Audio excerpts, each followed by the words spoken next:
High বন্ধুরা, কেমন আছো? আশা করি সবাই খুব ভালো আছো।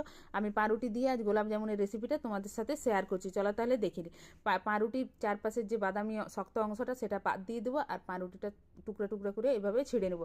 খুব সহজেই বানা হয়েছে, আর খেতে তো একদম খুব ভালো হয়। তোমরা অবশ্যই একবার ট্রাই করো বাড়িতে, দেখবে খুব সহজেই বানা হয়েছে। সবগুলো আমার ছেঁড়া হয়ে গেলো এরকমভাবে পাউরুটিগুলো। আর আমি দুধ দিয়ে এটা ভালো করে মেখে নেবো। আমি গুঁড়া দুধ ব্যবহার করছি, তোমরা প্যাকেট দুধ বা গায়ের দুধ যে কোনো দুধ ব্যবহার করতে পারো। আর খুব ভালোভাবে মেখে নেবে যাতে কোনো শক্ত অংশ না থাকে। তারপর গোলাপ জামুনের বা মিষ্টির একটা গোল গোল গোল গোল ভালো করে শেপ দিয়ে দেবো। আর সেটা আমি তেল দিয়ে ভেজে নেব। তেলে খুব ভালোভাবে ভেজে নিয়েছি লাল লাল করে।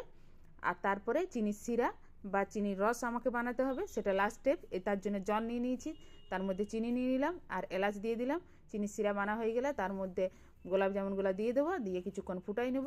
ফুটাই নিলেই তৈরি হয়ে যাবে একদম গোলাপ জামুন। একদম দোকানের মতো একদম বানাই দেখো, খুব ভালো লাগবে।